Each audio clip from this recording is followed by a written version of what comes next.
Right, welcome back to the podcast. Again, this is the podcast where we cover all things training, nutrition, lifestyle. Today, I'm actually joined by Charlie Smith, same last name as me, best last name, most common last name, who's actually a client of the brand, recent client ambassador.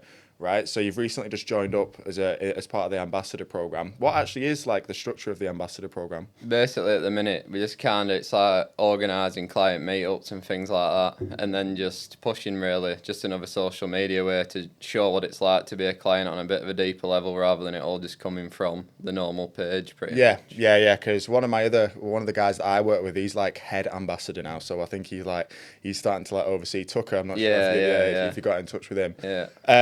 But this chat, mate, it's going to give you like an opportunity to talk about obviously your experience with Physique Academy, what you've learned working with Mikey as your coach, but also, because you're a coach yourself, you can talk about, maybe some of the things that you've taken away that you might have learned for how to approach certain scenarios with your own client base as well. Do you coach men and women? Or No, just men. Just men. Yeah. So it's like very similar to Physique Academy. Yeah. All right. But let's start, before you actually join the program, mate, because you've been on the program for around a year now, haven't you? Yeah.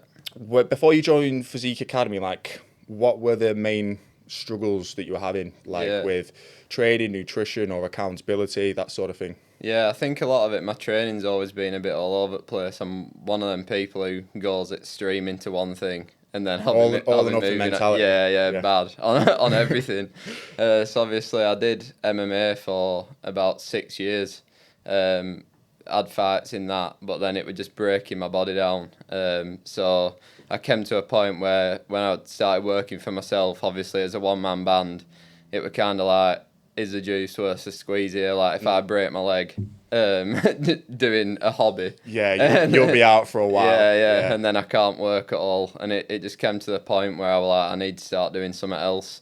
I've always been to the gym and just lifted and stuff like that, but the thing that I were really taking seriously was MMA from like 17 until 23. How old are you now? I think 26. 26. Yeah. Do you still do MMA at all or not? No, I train once or twice a week maybe, but nothing. I don't have any intentions to ever fight again or all like that. No, but it's something that you did competitively. Yeah. Do you have quite a few competitions and stuff? I only had one actual official fight where it was like no shin guards and things like that, but plenty of things with shin guards, but I don't really count them too much. Is there anything that you miss about that form of training, that style of training from what you do now, which we'll get into? Yeah, I think the main thing is when you're getting, it stimulates you that much. Actually, literally having a fight with someone, you struggle to get that same stimulus from other training styles. So, like, for example, when I had to give that up and then I would just go into the gym doing push-pull legs, it's like, my heart rate's hardly even getting raised here. It's like you're almost looking for some kind of danger somehow, if you will. Yeah, I suppose you won't really get as much... For high-intensity stuff, it releases a lot more like dopamine and serotonin, doesn't it? Whereas... resistance training makes you feel better. It's good to like get the pump, but I think that's why I like runners high. It's like horrible in the moment, but then it makes you feel so much better after. Exactly, and I think MMA probably translates quite well to that. Yeah, probably like an outlet for you to get a lot of anger out, a lot of negative energy. But so like you joined up with Mikey. Why did you trust Physique Academy in comparison to, because there's so many other coaching like brands that are competitors. Yeah. What made us like stand out? Yeah. Also? It were actually, I watched I've followed George for ages, and then I was always watching his videos, and he always comes across how it's all about the coaching and being genuine. But a lot of people can say that, but then I watched a video of Tyler and Adam in Dubai when they were training with George. Oh, yeah. And it was the segment where they were talking about how he was saying he's got all these clients wanting to book on with him, but he don't have enough coaches, but he's simply not just going to take on a coach just to fill numbers and just to get a churn rate with clients. It's like, if the coaches aren't right, he just simply won't take them on. So just off the back of that, I was kind of thinking like, it's obviously results and the clients mean more to him than money and mean more to him than anything else. And then I was literally watching that video on the plane on the way to do an half marathon in Ibiza, And on that half marathon, like you say, I had that runner's high, and I was just like. And is this before that you joined the program officially? Or Yeah, it was beforehand. Yeah, this is before I joined. Right, so that's sort of like what made you want to book in, because you could sort of see that we're not just about like the money churning through clients and like just trying to get as much monetary like value out of people. It's more about actually being passionate and providing the support for each person, which is something that I have a lot in my coaching philosophy. Like, building relationships with people, it's not just like a transactional process. It's more like, I want to learn what makes you tick, what's going to motivate you, so which it ultimately then you're always going to relate back to throughout the coaching process. But yeah, I think now that Physique Academy is much more operated as like a business rather than just like lads just trying to get as many transformations out of guys as possible and support guys. It's now like to a point where we are trying to separate ourselves in the industry as being the best in the industry, getting the best transformations, having the best testimonials, having the best reviews online. So then people are going to be more drawn to us because they know that our formula and the way that we operate and the way we coach is going to work for people. But like, would you say that was the turning point? So when you'd seen that YouTube video of George talking about that sort of stuff, that's what made you realise, you might have needed a little bit extra structure / accountability. And is that ultimately like what you think has kept you on the program, do you think? Yeah. Because you're a coach yourself. Yeah. I think ultimately, being a coach myself, I weren't a coach before that. I've run a full-time plumbing business, and then coaching I do on the side. So I got into coaching actually about 6 weeks after I started Physique Academy, and I was seeing in such a short amount of time, because you see all these people on Instagram, these coaches who clearly don't care about the clients, and they're like jump framing round screen and just are like the type of thing that you don't want to see from a coach. And then when I saw the effect that a genuine, honest coach like Mikey is to me can have an effect on your life it was literally after 6 weeks. I remember turning around to missus and I was like, I feel like a new person. And I was like, then thought, if I've always been passionate about fitness, I've always helped out coaching at MMA. So I thought, if I can then do that and provide what this is providing for me to other people, there's like nothing more fulfilling than that. And then I jumped on a webinar with George and Nicola. And I was kind of saying how no matter what I achieve, I never ever feel fulfilled. Like, my cup is always not even half full. Yeah. And George literally just said to me, like, do you enjoy your business? Like, do you enjoy your job? And I've never even thought of it, because I'm from such a small town where you get ingrained into you to think that if you've got your own business, like, surely you enjoy it. Like, you should feel lucky to have that. And then I went away from that and I was like, I don't. Like, ultimately, that is the issue. I'm doing something every day, so no matter that don't fulfill me, so no matter what it gives back to me, it's almost like empty fulfillment. Yeah, well, me and Jamie had this discussion on the podcast, which is being released today. It's a balance of, does it pay the bills? Do you get that monetary value out of it? But are you passionate about what you do? Because if you've not got any fulfillment or satisfaction from it, then the enjoyment diminishes. It's a strain to sort of get up and work each day. Whereas for what we do, for helping so many guys around the world, from like the US and Dubai and Bali or wherever, Australia, there's a lot of fulfillment that goes into that. And because we're so passionate as coaches, I feel like that's what has led us to this point, and that's probably what has led you to this point as well. That is probably the turning point for you to realise that you wanted to be a coach. Maybe from working in the brand, like being a client of the brand and seeing the community aspect that we've got at Physique Academy. That would you say that's what has made you want to go into personal training? And did you go through like the proper steps? Did you do like your level 2 gym instructor, your level 3 PT? Yeah. Which company did you use for those? There were a gym near where I lived, and a lad who I went to school with, he ran kind of the qualification side of it, if you will.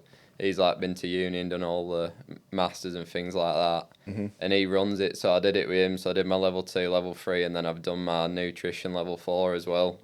And then I've just been obviously coaching clients off the back of that. But like you say, Physique Academy were 100% the thing that sparked that in me. And even to have the self-belief to do it. it was like before I joined Physique Academy, I would have been like, even if I wanted to do it, I probably would have just not ended up going for it. So I would have thought, oh, I'll just end up going all in on it for a few months and then I'll end up but Marky, kind of working with Marky, and then I've had a few with Nicola as well.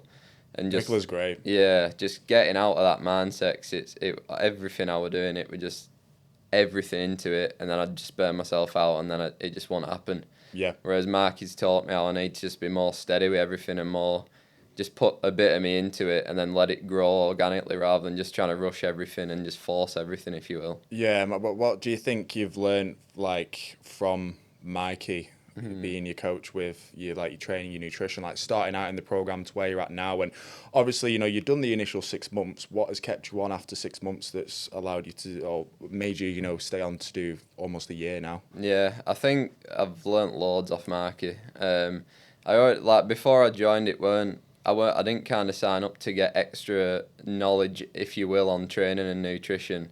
It was more kind of for accountability and to learn how to balance my lifestyle into fitness and make fitness a part of my life rather than seeing it as something that I have to do, if you will. Mm-hmm. So a lot of things that Marky's worked on with me is more to do with my mindset more than kind of knowledge. Obviously, he's given me plenty of knowledge in training and nutrition.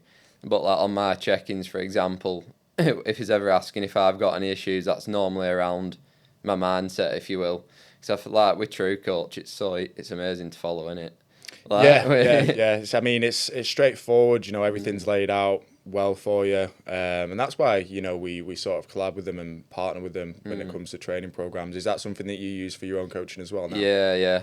I've literally just implementing what I learned from you guys. Yeah. And like I say, when I first started in Physique Academy, it was a lot different then. We actually used another platform called My PT Hub at the time. The check-ins were done via voice note. I mean, it was on a spreadsheet on like Google Sheets. And it was just like, we're all just in like one WhatsApp group chat. So now it's like, you can see like the growth and the expansion, and that's only in the space of 2 years. But you can see, as we've kept sort of pushing on and growing, we've had to get better as coaches. We're always trying to improve as coaches and overall improve the service. That's why, now we've got like Terence, the client success team, that gathers feedback, so we're able to increase client retention or just to improve the service for that individual, if they've got some form of negative feedback that wasn't made aware of previously. And then like Nicola for the mental health support, which it's not mandatory for people to use on the program, but why did you use it? Would you say you've had like any mental health struggles, or is it more just been like stress, anxiety, with work or trying to build your own business? What made you sort of book in with Nicola? If you're open to talking about it, obviously. Yeah, that's fine, definitely. Well, when I first joined Physique Academy, I did skip over that. I should have mentioned this before, but it was a big reason as well, was because I was struggling mentally. I lost my dad to cancer when I was 18. And because I've got 4 sisters, I kind of just, as soon as it happened, I just shut off to it. It was like, it didn't happen, if you will. So I push it to the back. Yeah, I just went into like this defense mode where I was like, I can't show any kind of vulnerability in front of them because they were struggling so much with it. And then it was literally, so I joined Physique a year ago. So about 18 months ago, it was like, I think it was almost because I could see that they were dealing with it a bit better. It was kind of like took that long for me to feel like I could deal with it. And then it was just getting bad anxiety, like health anxiety, thinking there was stuff wrong with me all the time and things like that. So I thought it got to a point where I was like, this can either go one way, like I'm either going to go too far the wrong way here, or I need to flip it into something positive, and that were Physique Academy. Yeah, or just fitness in general. Yeah, fitness in general, Because like you could have gone down the route of, drink, drugs to sort of soften the pain that you would have had from that. Yeah. But again, that just sort of delays the inevitable, doesn't it? Exactly, yeah. So do you think Nicola is, helps, because she specialises in quite a lot of different things like cognitive behavioural therapy, and like I said, I've had quite a few calls with her, but do you think she's really sort of helped you come to terms with that? Yeah, definitely she has. And it were even just like the webinars, just seeing like I were asking questions and then seeing everyone else chime in, like saying that's a great question, I feel exactly the same. It just shows you that it's not just you. Do you know what I mean? Because I didn't really speak about my issues before Physique Academy, and then just even just like you say, since I joined, I just stopped drinking and stopped going out, and then I feel like I'm more myself. I'm not having to mask anything. Like now, if anyone asks me about my emotions, right, I'll just tell you. I'm not bothered. I'm not ashamed of it. Like, I am who I am, and that's it. Like, I don't care what people think of me anymore, because ultimately I'm comfortable with who I am. Yeah. And I never had that before Physique Academy. That takes a lot of like self-reflecting to get to that point, because I used to be the same, where people would make certain comments, or I would, or say things about my dad, who was an alcoholic, which would trigger like a certain emotions like anxiety and stress. But now, once you've self-reflected, you just sort of come to terms with it, and then from that you come more to terms with like yourself as well, and you're able to better manage your emotions. And then when you take away like drink and drugs and stuff, like on the weekends, you've just generally got a lot less head fog. 100%. One of my friends struggles with that quite a lot. He's trying to cut out drink or reduce it a lot more down now, because he feels as though like what benefit is like giving him. Like in the moment, it might soften any anxiety or pain, but then the following day it just comes back with a vengeance, like 100 times worse. Yeah. And like he can't go out. Like he'd come out and he'd feel as, again, he'd have that health anxiety. He'd be like, Ash, am I all right? Like, but yeah, bro, you're fine. You're just a little bit hungover. But like, it's just when you sort of weigh that up and you actually sort of relay back to those moments, it's not worth it at all. Mate, 100%. That quitting alcohol that has had the biggest effect on my life than anything. And like a client who I'm working with at the minute, he's doing like a stint of work in Japan. So he's left like the little town where we're from, and he's not drinking. He's just focused on his fitness, and he said like, mate, my mental health's like done a 180, and it literally is. It destroys your mental health. It's poison. Did you have like a period before PA? Where you might have been drinking a little bit more, so yeah. Yeah, you used to go out and do what you'd expect a young lad to be doing every weekend. We've all been there, mate. We've all been there, bro. Yeah. But no, mate, it's good that you've sort of been able to utilise the Let's Talk therapy session, because again, that's why we have it included as part of the programme, because not everyone is going to need to use it, but like I always say on the first initial calls that I have with clients is it's better to have something and not need it than need it and not have it. So that's why, like for guys that are on the program, having those 5 free calls, and I just recommend booking like once every 4-5 weeks, so you've got that regular communication. But yeah, Nicola's great. She provides a lot of support, and she hopefully has helped shift your mindset. And what would you say the biggest change in your mindset has been? Would you say it's been like, cutting out drink and just sort of living more of a healthy lifestyle? Would you say that's like the biggest shift in mindset you've had since working with Mikey? Yeah, I think the biggest shift in mindset is that obviously cutting out drink and everything else that goes along with it. And then just kind of self-belief as well. Like, since working with Mikey and joining PA, it's kind of like when you stick to the program and you're fully locked in, and you're like, wow, like, you can change so fast. And then you start believing, well, if I can change that amount that fast, why can't I do this and why can't I do that? And it carries over into every other area of your life, doesn't it? Like, when you're locked in with your training and nutrition, like, it just carries over into everything. Yeah. And it's just a knock-on effect. And Mikey's he's been bang on, to be honest. It's like conversations we have, like you say, that's what I mean about the coaches at PA. It's not a transactional thing, like do this and do that. Like me and Mikey talk like we've known each other all our lives. And it's like we've never even met. That's what I mean. Yeah, you've never even met, yeah. But again, it's like that black and white mentality. For like a lot of other coaches that have, it's like, right, have you hit your training, have you hit your cardio, your steps? Do this, do that. It's not like there's no grey area with like, oh, should we talk about this? Should we talk about that? And actually learning about the person, which is something that George has actually said, he hires based on character. We've all got different experience levels.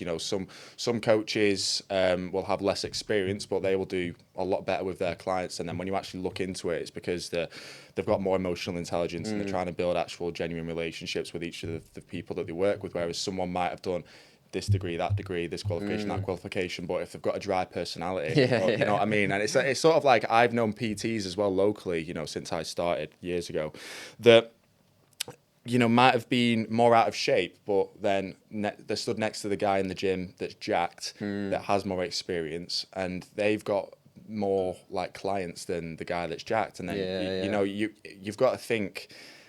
Our personality goes into a lot of it. Like I know, like if I was to get a coach, you want someone like physically to look up to. You want to think, I want to look 100%. like that. Yeah. But then also in the same breath, like if I can't get on with that person, then it's not going to work. Exactly, bro. But yeah, what's like to sum up like the program, what it's done for you? Like, what would you describe that in like 3 words? Putting you on the spot a little bit there, bro. 3 words. Life changing. That counts as 1 word. But yeah. Let's say 3 phrases. Life changing with no space.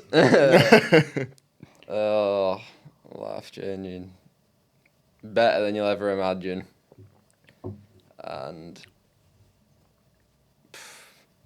just genuine, but in kind of everything you see is exactly what it is. There's nothing hidden. Like, it genuinely is a company that cares about you, has clued up coaches and everything that you need within it. There's nothing. Exactly what you see on the marketing is exactly what you get with a product. Yeah, I have to agree, mate.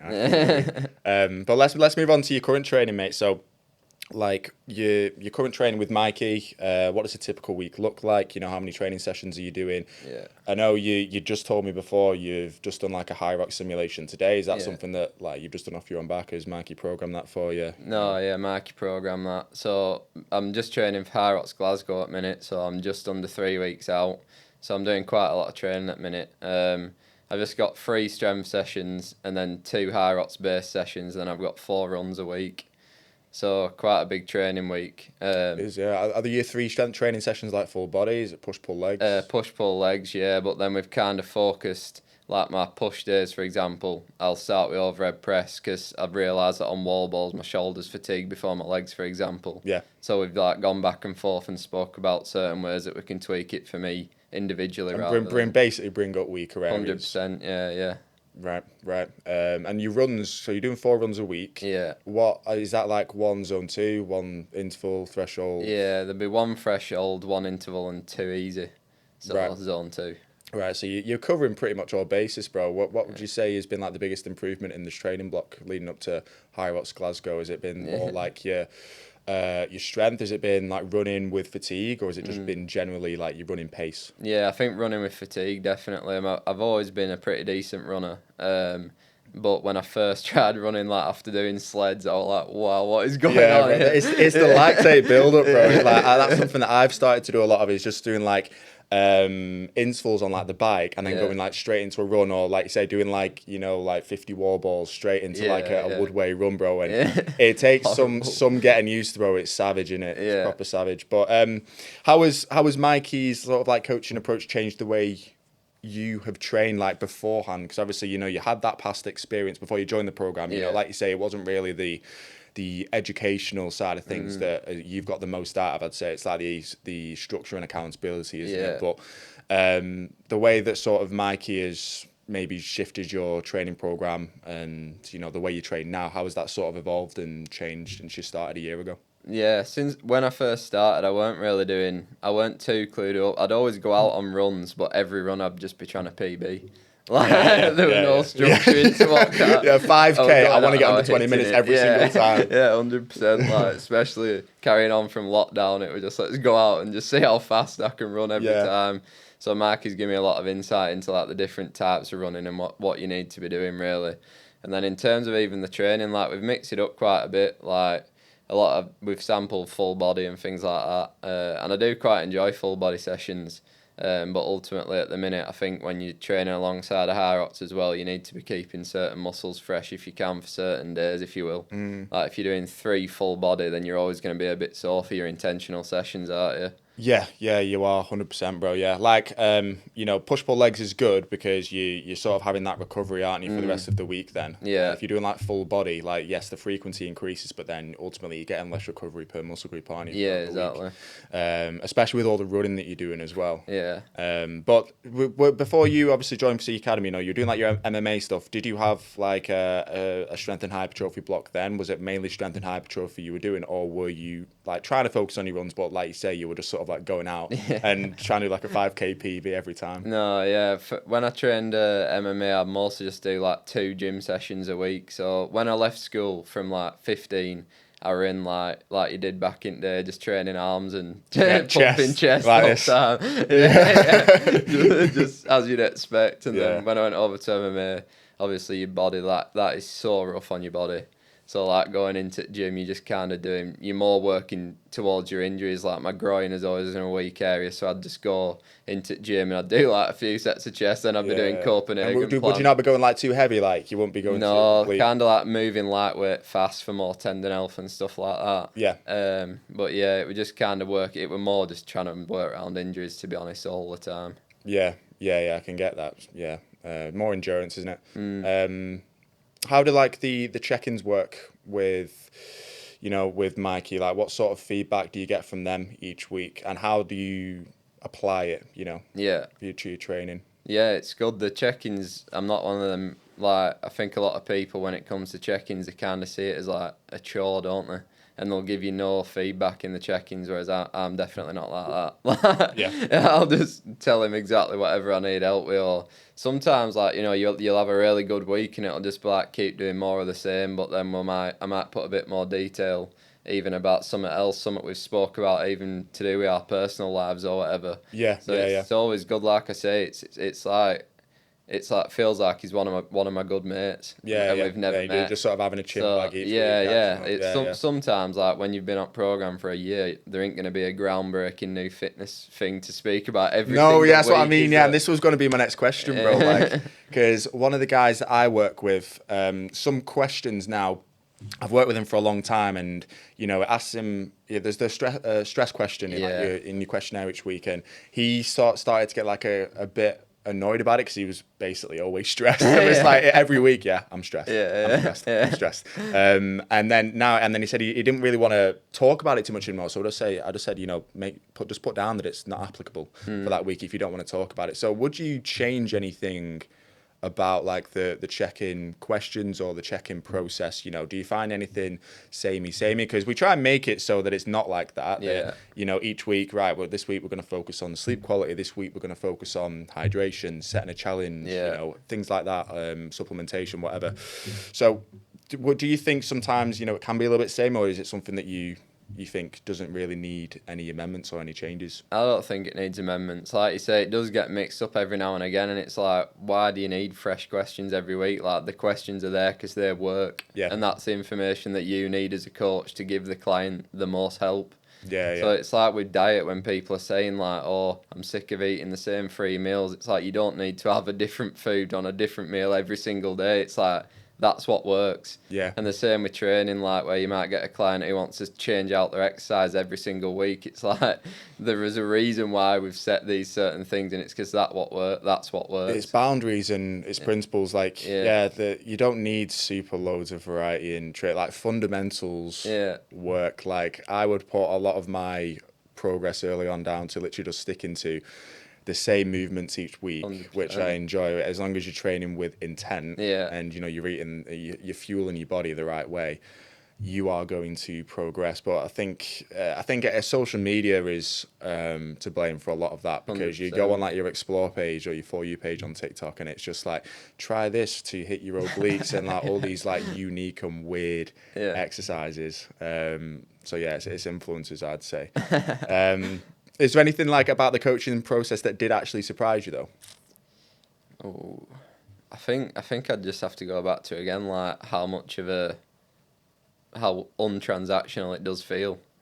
Like you think at some point there'd be a time where it's like, right, but ultimately it is like it's like having a bond with your coach. And I think that that's very rare to come across nowadays, 100%. Had you worked with like a coach previously, or was this like your first experience in a coaching in terms program? of like one-to-one, obviously I had a coach MMA, but that's very different. Yeah. A lot different. But this is the first time. And to be honest, I were always super skeptical. Like my mates before have used coaches and they'll literally just send them a PDF and then that's it. And then it's like, I'll just email me every 2 weeks and let me know. I mean, well, there's different levels of service, isn't there? 100%. Like some coaches, you could just message them on Instagram, and then you could send them like 60, 80 quid or whatever, and then they'll just say, right, you know, like they won't really take any detail from you. They say, right, this is how I train. It's basically, you're just basically paying to train the way that they train. And that's why I like how a lot of these like bigger influencers that maybe have like 500k plus followers, like 1 million plus followers, they'll literally just have like maybe like an app with like the way like their weekly training structure. And George has actually said about this before. You know, he could have gone down that route, you know, because he's got a decent social media presence and following. He could have gone down the route of like just creating his own app, you know, the like George Armstrong rack or whatever it would be called, and just have like his weekly training split, which then people would probably pay monthly for, and there wouldn't be really any coaching aspect to it. But he's wanted to create something actually lasting that is, you know, a high level service that is again personable, and you again building relationships with people. And it's not just like you're following a PDF workout plan, you know, to train the same way as someone. Yeah, you know what I mean? 100%. And your nutrition now, so how is that structured? Are you, like, obviously in the phases of the program, you finished phase 1, haven't you? Yeah. If I've got photos which I can put on the screen, I'll put them on the screen. Transformation, bro. When was it you finished phase 1? And how long did that take you? It was mid-September, and I think it was 19 weeks. My phase 1 took me to lose 14 kilos, I think it were. Damn, 14 kilos. So now you're in that second phase. Are you like fully in like a surplus now? No, well, at the minute I'm in a little bit of a surplus. Obviously leading into Hyrox to optimise recovery and things like that. Yeah. But I'm not bothered for like gaining mass. It's not really a goal of mine. A lot of my goals are endurance based now. Yeah. So for you, it's more like maintain the vascularity, the aesthetics that you've got in phase 1, but now start to focus on your performance and fueling your body, right? Because that was going to be something I was going to ask. Like, if you were then like focusing on like building a little bit of mass, if that was something that you were interested in, like consuming that amount of food with the running that you're doing and everything, like you'll be fueling your body, right? But then your digestion would also be pretty shot, wouldn't it? But you know, do you follow like just a set plan each week? Do you track? Do you go more for like the tracking and MyFitnessPal? So you have got more variety. Is it like quite structured for you? How do you sort of manage your nutrition? Yeah, I track everything. Like Mikey I don't think he never puts it on to me now, saying now I'm in this phase.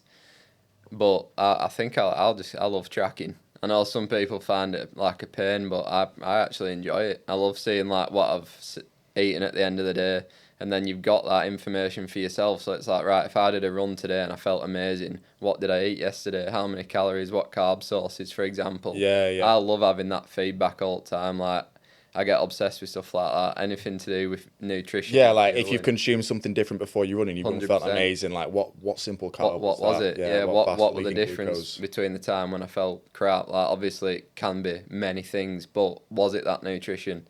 It's like this morning I was using fuel sources that I plan on using for Glasgow. So like I used oats, for example, and I felt amazing at Sim this morning. So now I'm more than likely going to use oats when it comes to Glasgow, if you will. Yeah. Whereas if I didn't have that data tracked down, and I'm just like, I felt amazing in that Sim, but I'm not too sure what I ate the day before. It's like...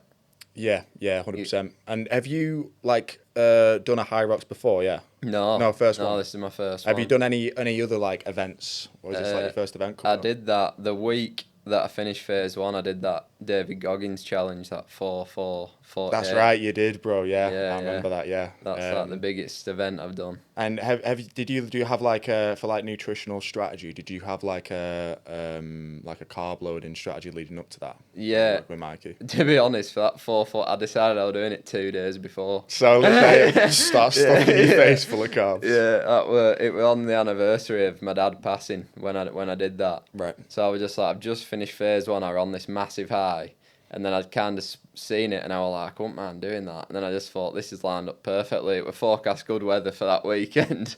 So I was just like, let's just do it. So yeah, I was just loading up, and then between each 4-hour period, obviously just taking on as many carbs as I can, but that were rough on stomach. What was that experience like? That were... it sounds like, when I looked at it, I was like, oh, I'll be fine with that. Like, you've got a gap between each run. What actually is it again? So you run 4 miles every 4 hours for 48 So hours. yeah, that Neil did this. Neil did the same one. I Yeah. think. Have you spoken to him about it? Yeah, I spoke to him just before I did it. Like, we had a few voice notes back and forward, and that was the biggest thing for me. It was my stomach were in absolute bits by the end, because you're having minimal sleep as well, and when you are sleeping, it's not good quality sleep. No, 'cause yeah, your body's of course, so yeah. inflamed from running. So honestly, the last like 3 segments, I was running hunched over, like I were in absolute agony. And the thing is, it's not even like, it's not your aerobic. No. So, like you feel like it's not like you're out of breath and you're like gassed. Never. It's always literally just like the physical weakness that you've got in your body, isn't it? Yeah. The first half marathon that I had ever ran, I had that same sort of thing, because I'd only ever ran like, I think like max, this was a few years ago, but like max like 13k or something like that, and then just go straight up 20 plus. Yeah. Well, like, and I didn't fuel myself properly. Like the last like 4k, it was like I was doing a granny speed walk. Like, I'm literally just like, yeah, so stiff. But yeah, so like the nutrition, do you think, like you've felt energized, and pretty satiated from it? And like as well, like the way that we approach structuring like training, nutrition, how have you applied that with your own like client base that you work with? Yeah, honestly, being completely transparent, everything that Physique Academy have taught me, that's just exactly what I do. Yeah. with my clients. Like. And have you found like success, from the guys that you work with personally? Have you got like quite a few good transformations in the pipeline? Yeah, definitely. I've got quite a few good ones on my page now. I had a lad finish. He lost 12 kilos in 12 weeks, and then actually the first guy I ever coached, I started coaching halfway through Physique Academy. I just coached him for free. And that was 6 months ago. That was. I will have started coaching him, about 6-7 months ago. And I was speaking to George on webinar, and he was saying, like, obviously, if you can't get clients, because obviously they're not going to pay you straight away, just coach him for free. So I reached out to my mate and started coaching him, and he absolutely smashed it. I think he ended up losing like £40 in total. Did he? Yeah, and good transformation. He was shredded, man. And to see him carry on now as well, like, it's crazy. He was same as me, going out every weekend, and now he's like eating only whole foods and more disciplined than me. Yeah.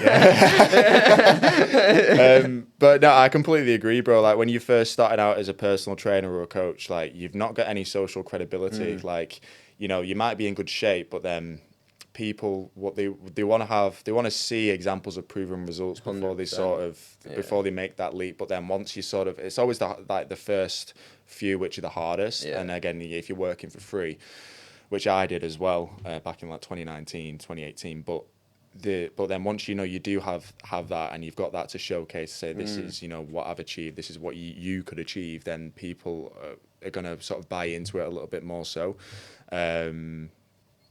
So yeah, completely agree with that. Now with like your nutrition, how does that compare to what you were doing before you joined Physique Academy? Because were you like tracking before you joined the program, or were you just sort of eating generally healthy at the time? Man, like with MMA, your eating habits are probably the most unhealthy they can be, because when you're cutting for MMA, it's so extreme. It's like there's no thought into muscle retention or energy levels or anything like that. It's like, right, you've booked a fight, you've got 12 weeks, you need to lose 10 kilos. Yeah. And whilst you're doing this, you're training, like I was probably training about 15 hours a week. Like wrestling, people are kicking you, punching you. Like high impact in it. Recovery is absolutely nothing. Shambles. And then I was working, so I'd get up for work. I'd work 6 in the morning till 5 at night, and then I'd be at MMA from 6 till 9. So then it's like you're eating crap food through the day. Like you're taking a little meal prep to work on your dinner that you've got half an hour for, and then you're getting home at 9 and trying to force some food in. And there's just no time for any kind of structure. No, yeah. And it's like... Get you. And for like the event that you did do in MMA, because a lot of like these MMA athletes, they'll say like if you need to lose 10 kilos in however many weeks, you weigh in and then you balloon up. Yeah. So, did you have that experience doing that? Yeah, pretty much. Like to get me down to weight, I only got like 8 weeks notice, and I needed to lose 14 kilos, and I weren't overweight. So it was quite a lot of weight to lose. Yeah. What weight did you end up? What weight did you end up at? So it's pretty mag. So I fought at 82 kilos. So like I thought at that point I've got nothing more to lose, but then when I finished phase 1 I was 77. Yeah. Yeah. So it just Right, a big proves difference. the difference when you're doing it properly. Yeah. And like Probably muscle wasted loads, bro, when you did mate. that. I wonder how many calories you were actually consuming at the time. About 1,500 a day. And how many did you end up on at the end of phase 1? 1,500. 1,500, but were the macros different, obviously, for like the 100%. 1,500 that you were consuming when you were prepping for your MMA? Yeah. You know, would that just be, right, hit the calories, that's it? That's it. That's it. That's You it. know, yeah. there wasn't any focus Hit the on calories. hitting That's protein. it. And then I was probably burning about 1,500 a day, like doing 2 hours of straight wrestling rounds, straight like shark tanks. That's an MMA term, but like you stay in the round, and then you've got fresh people coming in for like 15, 20 minutes, and you constant output for that amount of time. And then you've got the heart rate of the physical exertion and then of the fact that your mind knows that you're getting battered. Yeah. So it's just like it's rough. It's not conducive to having a solid physique when you're not a professional who has a nutritionist and has a structure there. At that time I had no clue about nutrition. I hadn't done my nutritional qualification, so I was literally having tuna and rice for my dinner and then getting home and having probably chicken and rice and a protein shake. Yeah, but it reminds me of, do you know that meme? Do you know that meme? I went on yeah. fish and a rice, and then at 11 I have fish and a rice. That's what it was like, yeah. He comes up on my TikTok now and he's like proper made like a brand out of it. I mean, but I imagine it probably like it instills like discipline in you, you know, going through that phase, you know, to sort of prep you coming into the program. To sort of like, you know, once you've got that structure, like I can't imagine you having the type of mentality when you first started of really missing too much. Like, you know, you've got the blueprint. I imagine, you know, you're able to follow it from the discipline that you've learned in like your MMA. Yeah, definitely. It did make it easier, but the gap, that's one thing, like the gap between finishing MMA and starting Physique Academy, I was starting to get like bad habits in there, eating like crap food. I'd have a takeaway like every week, sometimes 2 a week, and I was just like, this isn't me. Like, what am I doing here? But ultimately, I was just trying to deal with a lot of shit. Can I swear? Yeah, of course. Yeah. I swear all the time. Not that much. But dealing with it in the wrong way, complete wrong way. Right. So that's when, obviously, like I say, I realised there was something that I needed to do here to flip it round. Yeah, and like some of the early struggles that you had in the program, what would you class that more like down to the nutrition? Would you say the training was quite easy for you to follow? Yeah. Was it more like the diet, which maybe took a little bit more adjusting? Yeah, honestly, it was kind of like you say, I had that discipline in me there. So once I was given the plan, it was like, right, that's it. Like, I didn't have a single week where I maintained or gained weight other than when I went on holiday. And then I put on a kilo, I think, after that holiday. But other than that, every week I lost weight until I was finished. So it was kind of like, when I got on with Marky so well, so quick, that it quite quickly became a thing where it weren't like, right, you're losing doing it for me. It's like, I don't want to let Marky down. It's like, because we kind of built a friendship so quickly, it was like, I don't want for example, someone to be saying to Marky, why has Charlie not lost any weight in the last 2 months? Yeah, and it's down to me being undisciplined and my bad behaviours, and then he's taking a rap for it when there's not more he could do. Yeah, I know what you mean. Yeah. Like, have you ever had like I don't want to say tough love, but like, have you ever had like a period where you've needed more accountability in the program? I don't want to say like tough conversations, but do you think you've potentially had anything like that with Mikey? Only around my mindset. Never. My training and nutrition's always on now. Like, that's a part of my life. I'll never let that slip ever again.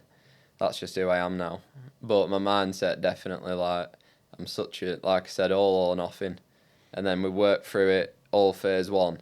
I was that locked in, and then after phase 1 I started getting again anxiety, stress. And Mikey's just like, look, bro, you've got an amazing life, like, just calm down. Yeah, basically. Relax, bro. Just take your time and just do things right. You know that everything that you want and everything that you're working towards is going to happen eventually. So. And how do you now, like, obviously, because you were so locked in and dialed in phase 1, how now has it sort of been promoted through the program that you make more of like sustainability out of it? So you do have that. So I'm not saying like, you know, because you don't drink now, but how do you sort of get that balance with, you know, your training, your nutrition? So like, I know like you've got that all or nothing mentality, which a lot of us have anyway, which, you know, has pros and cons to it. But how do you sort of, in phase 2 in that reverse diet, do you get that balance out of it? Well, but it's like with Marky, I'll message him now, even now, when I've done my phase 1, and I'll be like, oh, I'm going out for a meal with Mrs. this weekend for Valentine's, for example, but I've already looked at menu and I'm going to have this and this and this. He's like, bro, no, just have what you want. Like, you've finished phase 1. Like, you can have that meal, and it's like you're so much more, because you would have accrued some level of lean muscle tissue on your physique. You're going to be much more metabolically active now, and that's 100%. Again why, like, in the reverse diet, I know you're more like phase 3/phase 2, performance based, whilst, you know, being able to make more of a balance and lifestyle of it. So you're much more focused on like Hyrox performance and getting faster with your running and your endurance and your strength and stuff. But the reverse diet that's why it's in place, is to make you more metabolically active. So once, you know, you've accrued more lean muscle tissue, like, and you're a slightly heavier weight, you are able to make more of a lifestyle balance out of it. Because if you were to try and maintain the weight that you were at the end of phase 1, like you there's much more like when you go out for socials and stuff, then you do have to keep a lot more dialed in. Even if you are training and stuff, like it's a lot more difficult, and then you do basically have to remain so much more dialed in, like 247 365. Whereas now, like you are able to make more lifestyle balance out of it. Have you actually gained much weight since the end of phase 1 now? I think I'm about 3 kilos heavier. And how long ago? So when was it? Last September. So 3 kilos heavier. You probably have put on, so, you know, a little bit of muscle, mate. But like you say now, like, you know, if you get a little bit heavier and you still remain like just as lean as you are, you're going to be able to, you know, have more calories in your meals and stuff. And overall just get more enjoyment out of the process. 100%. And that's why, like, you know, we with like the phase 1 that we approach, like that's why we have like the minimum 6 months in place, which obviously Mikey would have said on the first initial call, because some people, you know, I've had maybe calls with guys and they want quick fixes. They want like, you know, like just a 12-week cut, or they want like a 4-week trial period, and then, you know, just to see if they get maybe 1 or 2 results. So, you know, basically some people just want to try and scam you out of it. Like they want us to invest the time and energy in making their training and nutrition, and then they'll think, oh, I don't need that anymore. I've got the resources and tools that I need. I don't need it. But again, like that's where the support and the accountability is so crucial for seeing progress long term. And it's not about quick fixes, like doing, like, I know we've got the summer shred challenge, which is the only time, like, during summer we will ever do like a summer challenge, because we don't really believe in that sort of quick fix mentality. But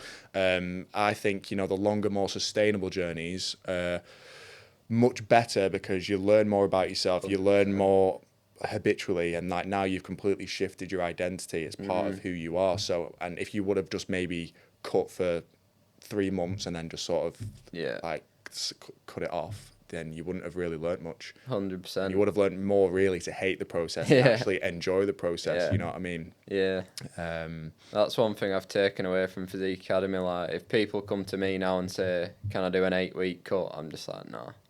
Like, I don't want to just get someone in shape. Like, that's the thing now. What I want to build a relationship with who I'm working with. Like, I think that's what I enjoy the most. Like, and that's something that I took away massively from Physique Academy. It's like, I feel like if someone comes to you, they've obviously come into you for more reason a lot of the time than just like, oh, I want to get ripped. That's just surface level, innit? There's a lot more to it than that. There's usually insecurity, self-doubt, and everything underneath the reason why they want to get ripped. So it's finding their internal motivators and using that to get them in shape, and then they learn the lessons and they'll learn that about the self. Like, sometimes people don't even realise the self, that's why they want to be ripped, if you will. Yeah, or sometimes they just don't like to admit it to themselves. Exactly. It's down to you as a coach to sort of uncover that. Like, and it won't necessarily come initially. Some people are a little bit more like on initial calls, like a closed book. And they don't really want to talk too much about it. But, you know, if they do start working with you, the conversations that you start to have, and again, having that emotional intelligence is crucial, you know, to sort of uncover that and then relaying back to it, because, you know, someone's progress isn't going to be, it's not just plain sailing. It's not like a linear journey, you know, it's bumps in the road, there's ups and downs, like there's weeks or days where you're less motivated than others, but, you know, that's what instills the discipline, isn't it? 100%. Is relaying back to the why. You know, if you're going to be walking on a beach, do you want, if it's for like girls, Yeah. people have that sort of motivation. Do they want people to look at them and think they're out of shape, or is it because they've got a young child and they want the little lad to look up to them, and or just overall for health reasons and have better longevity of life? Maybe they've had a health scare that they've not opened up about. Those are the sort of things that start to slip through the cracks. But for people that are maybe a little bit more like a closed book, do you think, since you've started coaching yourself, like in terms of emotional intelligence, like in terms of your character, because we've all got some level of emotional intelligence embedded within us, but I still think it's like a skill that you work like 100%. like anything else, like any other intelligence, academic, it's still something that you work on. So how have you sort of, with like your own client base, do you think you've maybe improved that? Yeah, I think, like we said before, that's why having a prolonged period working with your clients is so important. It's like, because someone ain't going to come on an initial call with you and be like, oh yeah, mate, I'm mad, I'm really insecure, this is why. Like, some people, like, you've got a minority of that.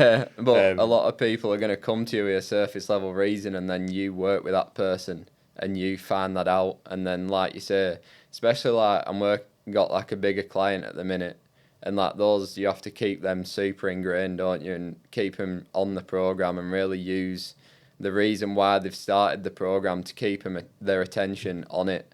And I think emotional intelligence, I've had quite a lot of that from losing my dad, like having to navigate that through 4 sisters, and my mum and things like that. You grow up pretty quick when you're navigating that situation. But then coming into Physique Academy as well, it's like actually making an effort to build them relationships with clients. It's like that's not even something I would have necessarily known to do, before doing it with Physique Academy. Yeah. It's like all you see online is the training and the nutrition. And then I've first-hand experienced that training and nutrition, in my opinion, it's just as you said, if someone's in good shape and ripped, but they're a blank canvas and they've got nothing about them, it's like, I won't want to work with a coach like that. Like, if I go to my coach and I say, listen, mate, I'm struggling, and he says, oh, that's unfortunate, just crack on with your training. Yeah, get on with it. It's like, what? That's like, it's old school mindset, that was something like man. how, like, my dad has always gone to like an Ironworks and like these big bodybuilder gyms and like bro science, and you get that sort of demographic of people in there, and I think that's like a lot of like the old school mindset of how like older people typically would manage situations. But I think in today's society, I think a lot more of like emotionally intelligent people are starting to come through, especially like coaches. But then you also still have like the people that are just very black and white. And it's like, do this or don't. It's crazy. But where do you see yourself in like the next few years, bro? Training and like career wise. Training, I wanna run a sub 60 Hyrox at some point. Obviously, that's a big statement. But well, you got 63 minutes. 63 in a sim. Was that a full simulation at Hyrox weight? Yeah, Hyrox weights, but that's obviously, there's no people in your way, there's no rock zone and things like that. I know we're running on a treadmill, but I did an extra 150 metres every run to kind of account for treadmill running's easier than road, isn't it? And anyone who says it, the good thing about with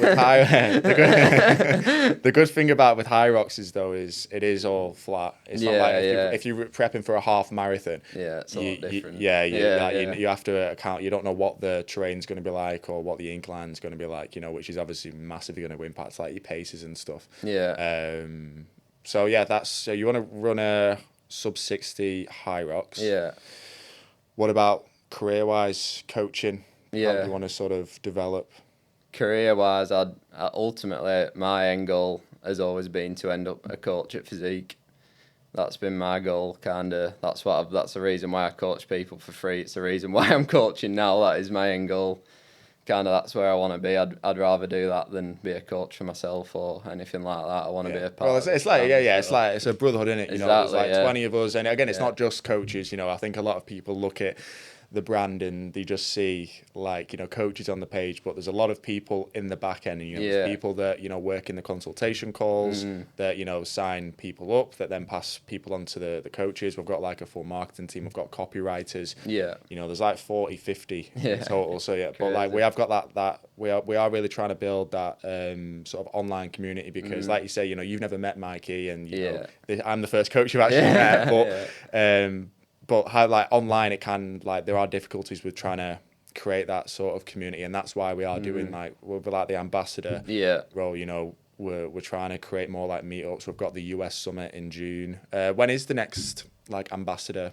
I don't think we ain't got all planned. No, in the UK Terence. Terence, man. You can sort it out, mate. Calling him sort out it again. out, yeah. You see that on my story? That's coming out today, that episode. Have you sort of found it okay getting into like the ambassador role? Is there anything, you know, like that you've learned from that process so far? Or like about the brand maybe, like getting into it? Yeah, I think there's not been that much kind of it's a pretty new thing in it.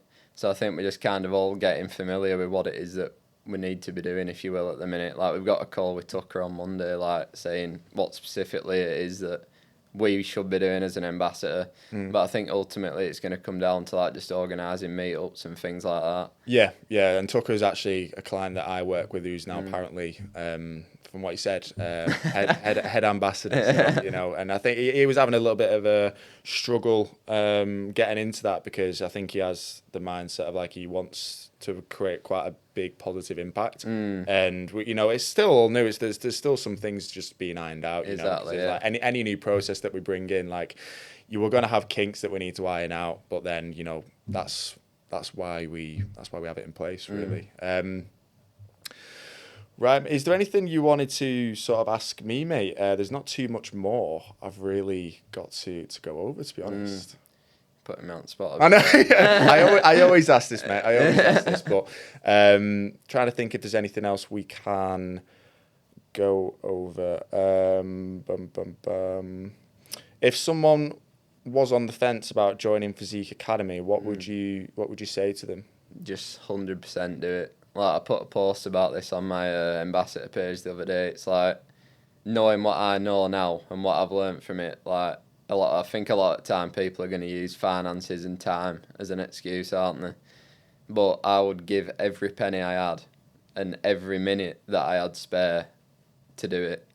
Like, it will, if you join the program, obviously if you join the program and you half-arse it and you don't listen to your coach, then it might not be so life-changing. But if you don't check in and you don't communicate again, but the more you put in, the more you get out of it. People have, again, that some people coming into it have that transactional approach, like more like business owners and entrepreneurs. They're used to, if I've got a problem, I will throw money at it and then it will resolve itself. But obviously with the program, as you know, that's not how it works. That's not. We can't. Obviously, I can't wave a magic wand and just magically get someone in shape. Have you got any like your own client success stories? I know you said about the guy that had lost £40. £40. Have you got any other, you know, sort of inspiring stories from guys that you've worked with? Well, I had one the other day. I put on quite an open and honest. I put on a post about how finding your actual reason why and not your superficial one is so important when it comes to making progress, and opened up about my dad, etc. And the client who just finished his first phase with me, his fat loss phase, he actually commented on that and then messaged me saying that if he didn't work with me, he don't think that he'd still be here. Which that blew my mind. Like, and then he went into just telling me about everything about it, the issues he was dealing with and things like that, and how it's helped him.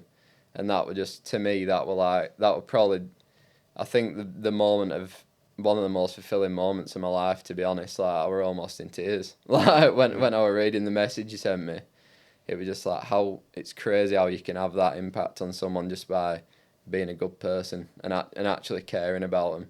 I think it's crazy how many people nowadays just genuinely don't have or don't feel like they have anyone who genuinely cares about them. And then you can be there, as you say, like, I've met the guy before, but even like me and Mikey, it's like I've never met him. Like, we're not seeing each other every day, but like I speak to him now like he's one of my best mates. Obviously, there's a fine line between coaching and being a friend with this person that you've worked with, have you ever met them in person? Or he was from back where my hometown is. I've not like met him a lot of times. I kind of know of him through friends, and then he just messaged me for coaching, and then from there to receive that, that was just crazy. That was just like, this is what it's all about. Like, that's why you have to pursue it, because like there's times where like now my routine's like getting up at 4:30, then I have to do my check-ins till 6:30 or 6, then I go to work, get back at 6:30, do my own training, work with clients again. And sometimes I'm like, wow, this is rough. But then when you get messages like that, it's like... It makes it all worth it, doesn't it? Yeah, Because it can get draining, you know, like when you work with so many people, sometimes, you know, and there's always going to be negatives with any job that you work, you know, it's like never going to be 100% perfect. Never, you do have times where it's draining. There are times when sometimes you have to have more difficult conversations with people that you work with, you know, to either keep them on board or to hold them accountable. But again, you know, like when you do have that really sort of positive and inspiring feedback, like you wouldn't get that from your plumbing business. No, someone wouldn't come to you and say, "Oh, cheers." Like I wouldn't be here if you wouldn't have done that for me. Someone will be saying that I've charged them too much for a length of copper. That's what you get in plumbing business. Exactly, bro. So you know, it's really good that the sort of brand has pushed you and inspired you to become a coach yourself. And like now with like your own training, you know, you're getting into Hyrox and the ambassador role, and then, you know, like you want to sort of keep pushing. And like a lot of the guys that we that are coaches in the brand as well, as you'll very well know, started out either with clients of George or clients in the brand. Aaron Lake, he's our recent recruitment, and he's been active in, like, you know, the WhatsApp community. You know, he's been a great advocate for the brand. He's been through the process twice. He's been on the program the first time, and now he's, you know, going through the process again with Sam. And then, you know, we've just sort of seen the passion. Again, it's not necessarily the experience that someone has. It's the character, the personality, the drive that they've got, you know, to helping others, really, and getting on well with people. Again, having that emotional intelligence. Is there one moment in your journey that has sort of made you realise this was the path that you wanted to take, or the best decision of your life? In joining PA or being a coach, do you mean? Let's go with both. The moment in PA was when I finished that Goggins challenge. That's the first time, like when I did that, that was kind of like, I went into that with the mindset of, right, I'm going to do this and I'm going to deal with all the shit that goes on in my head about my dad. I was thinking, I'm just, because I've always pushed it away. I said to myself, right, for this 48 hours, you're going to put yourself through some physical pain and you're going to deal with this shit. And I did. And at the end of that, I just absolutely broke down. Like, for the first time since it had happened, which is mad, 'cause it was like nearly 10 years ago. And I was just an absolute wreck on my missus for like 2 hours after I'd finished it. And after that, I just felt amazing. I was like, I would have never, ever have done this if it weren't for Physique Academy. Like, and this was just at the end of phase 1, you'd said? Yeah. So you were the lightest. Like, and I was just like, I've only been with Physique Academy for 6 months, and it's made me deal with trauma that I've been locking inside for 7 years. And it's like that when I realised that, and I was like, there'll be so many other people, other lads feeling exactly how I feel, and I'm now in a position where I can help them. Like, how can I not do that? Like, we're almost like, that is what I have to do. I almost feel obliged to do it, because my head was a mess, to put it plain. And now, like, I'm a different person. Like, I wake up every day and I'm happy with who I am, and I can appreciate that my dad did love me, and things like that. Whereas before, that were all just questions that I never felt like I could get an answer to. But after actually having respect for myself, and then it's like, well, obviously my dad's going to respect me, and obviously my dad's going to be proud of me. Yeah, obviously, yeah. I was just going to say that, mate. Probably would definitely be proud of you for, you know, overcoming. And like, sort of relating to that, you know, because one of my best friends passed away in 2021 from an overdose, and like the more you get in your head about it, you sort of get to think, like, how would they want me to feel about it? Would they want me to, you know, be drinking and using drugs just by the fact that they're not here? So it's sort of like you have to look at things from their perspective as well, for maybe what they would want. Nicola touched on that with me. Like, I mentioned that to her because that were a big thing with me. It's like, I will never know if I'm making him proud. And Nicola said to me, like, as a parent, all you want is for your kid to be happy. Happy, yeah. No matter what they're doing. She said, like, you could be cleaning the streets, you could be doing anything. But if you were happy, if you're happy in yourself, then your dad will be proud of you. Like, and so look at what you're doing, look how far you've come. Obviously, he's going to be proud of you. And that will, like, just to be told that from Nicola, like, I've been told it by my friends and stuff, but when you hear it from someone who's qualified in that field, it just kind of has a different impact on it. And it sort of, it reassures you, doesn't it? Exactly, And yeah. like, in terms of self-development work, you know, have has anything stood out to you that's really helped? Like, I don't know, maybe Nicola was giving you like homework, sometimes gives that people, like journaling, stuff like that. Have you done anything of that sort to sort of overcome the mental struggles / trauma? Yeah, Nicola actually told me to write a letter to my dad because I had all these unanswered questions in my head. And she was saying, like, just write a letter to him and just say, like, Dad, this is how I'm feeling, this is what I've done, this is what I've overcome. And I hadn't actually done it physically, but I've done it in my head. Like, I tried doing it physically and I just couldn't do it. And had you found that putting that down on paper sort of just helped your emotions around it? Yeah, I tried writing it out and I just couldn't do it.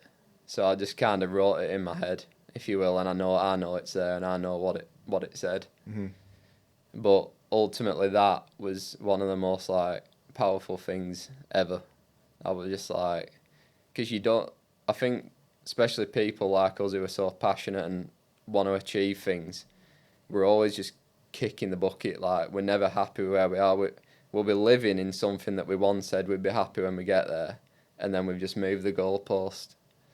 Yeah, So and again, that's with like any fitness journey though. Like, you know, we're both in all right shape. Yeah. we're both in decent shape now, but there's always going to be those things that, oh, I want to improve this. Like, you're never going to be satisfied. It doesn't matter with what, with work, with where you're at, you know, in your life, with your fitness journey, you're always going to have something that you want to better about yourself. But that's just a part of being human. 100%. To be honest. That's what I kind of forgot. Like, I almost treated myself like a robot. Like, just work, and you never. Yeah, and again, I think that's like, again, like when we work with men, you know, like why it's so important to have that mental health support in the brand there, because as men, like, there's quite a negative stigma around men's mental health. 100%. You know, where there's like men's mental health awareness month, which we're quite big supporters of. But yeah, it's hard for a lot of guys, you know, like even just with like work stress, you know, or just generally being a man. I feel like, you know, a lot of people just bottle a lot of emotions up, and I had the same thing as well, like, you know, with my old man, you know, being an alcoholic and being super suicidal when I was like a teenager and stuff, like trying to kill himself with Xbox wires and all that sort of stuff. At the time, you just sort of get on with it, but then it's only later down the line when you actually start to reflect that you think this is actually like subconsciously affecting me a lot more than I anticipated, or that I thought it was. And it's like the more that you just sort of keep shoving it down, like the worse the eruption is going to be later 100%. On down the line. Yeah, definitely, mate. That's it, innit? You have to ultimately deal with your emotions. Like, I'd say there's more shame in just not admitting it to yourself. Like, just accept yourself who you are. If you know you're a good person, your issues, you can't control those outside issues. Like, there's nothing more I could have done to spend more time with my dad, or you know what I mean? If you know that you've been a good person, you've done what you can do, and you're working hard to being a better person every day for the people that you love and people that you care about, then that's all you can expect to yourself ultimately, and everything on top of that is just an added bonus, really. It's got a deep, mate. It's good though. It's good because, again, like, you know, for guys in the program that maybe are apprehensive about booking in for, you know, the mental health calls that we've got, hopefully, like, these sort of conversations that we have on the podcast can, you know, maybe get people over the boundary to booking in and actually talking about how they feel if there is something. And it doesn't even matter like how, like, in their mind, because sometimes you sort of downplay it a little bit, or it's minor. Yeah. And then they sort of get themselves worked up to a point that they just think like, oh, it's not worth me talking about it because people will think, oh, like, why are you worrying about that? Like, some people, even if they're just having more stress with work, for example, I would say book in for a call, because you don't know, like, there might be, again, like you said, other things that are uncovered that you might not have even been like opening up about, or even was aware about, that then, you know, Nicola was able to uncover. So even like for people that wouldn't necessarily think that they are struggling, there might be something there that you know, they actively need to work on for their own mindset and, you know, their own mental health long term. Definitely. And even simple things like work, it's like, for some person, work could be an issue that is mega extreme. Like some people, it could be a lost family member that causes them all this trauma, but for some people it could simply be work causing them that kind of trauma. So it's like, no matter how minor your issue sounds to someone else, if that's a big issue to you, then let it out, man. Deal with it. Get it booked in. But I mean, that's everything I've got to go through, bro. I appreciate you coming down and coming on the podcast, being a good chat. Let us know, mate, where people can follow you and find your journey. Instagram. Charlie Joshua .fit. just Instagram. Find us on Instagram. But yeah, mate, nice one. I'll sign off there. See you later. Nice one, bro.